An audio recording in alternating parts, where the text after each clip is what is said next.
The Mahoning County Children's Services Board says they are in desperate need of foster families.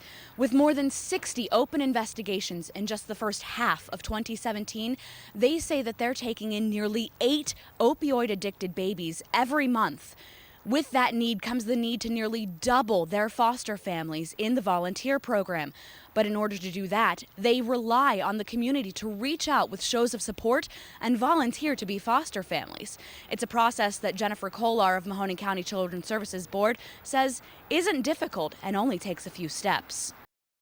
In our opinion, we've seen an absolute explosion in the last 5 years of childhood hunger. A hunger crisis in the Valley's children that Second Harvest Food Bank Director Mike Iberis says is shocking. 1 in 5 is kind of scary when you think that 20% of the kids don't know where their next meal is coming from. That's a huge, huge number. During the school year, students find security through federally funded breakfast, lunch, and after-school meal programs, even school-run food pantries, but that doesn't help much when school is out for the summer.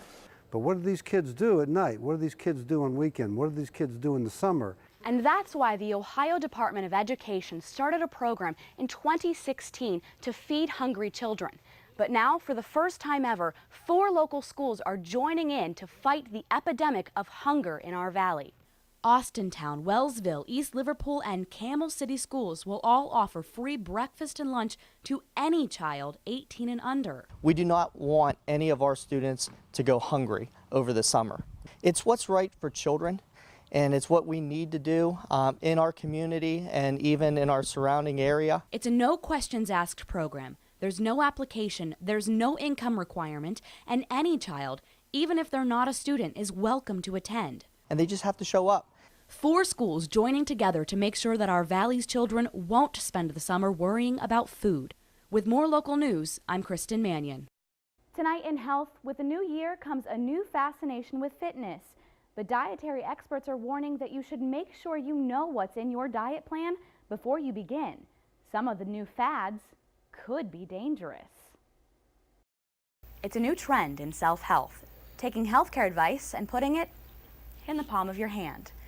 With just a few quick clicks of a button, you can have healthcare advice from an expert, which is why Seattle-based small startup Nurex is taking an app and bringing birth control access to millions of women across the nation. There's no waiting in line, no doctor's appointments, and all you have to do is take a quick survey. Answer a few questions and a doctor automatically prescribes you birth control, and then it's shipped to your door. There's no necessary appointments with a doctor, which raises some concerns about annual checkups and health care for women. I think there are a few different pieces to it. One is that we're definitely not trying to replace the primary care doctor or the OB-GYN, and we are very upfront about that. We want people to continue doing their routine care. But, you know, the people, I think, often conflate the pap smear and birth control prescriptions. And I think you have to have one in order to get the other, and that's absolutely not true. It's a myth that has persisted way longer than it should.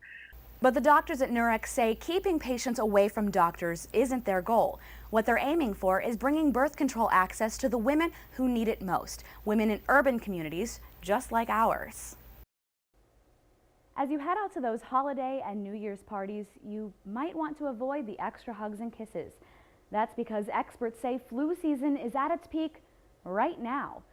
And don't expect the germs to go anywhere anytime soon. The vaccine might not work as well as planned. Water is the one thing that can take a person's life. An accident that can happen in just the blink of an eye. Anyone can slip below the surface in as little as 10 seconds. That's all it takes for a parent to look away or even to check their phone. Unfortunately, we're all filled with distractions. The world is filled with distractions. You know, you hear about people texting and driving, and accidents are happening, and it's really no different around the swimming pool. Drownings are the second leading cause of childhood deaths, claiming the lives of 2 kids a day, according to the CDC. One of the most common misconceptions about drowning during the summertime is that boats and lakes are the most dangerous places, when in fact the CDC reports that nearly 75% of all drowning accidents happen in in-ground pools, just like this. Chris Hughes, director of aquatics at the Davis Family YMCA, says it's not enough to rely on lifeguards. Not only are they watching your kid, but they're watching everybody else's kids. And at home, parents are the only line of defense. If you have kids, you really can't relax when you're around the water. That's why swim instructors say parents should closely monitor their children. Always be no more than an arm's length away. No CPR. Have a phone nearby, but don't be on it, and have basic rescue equipment. Talking like you can have a milk jug tied to a rope, like you can throw that out to somebody.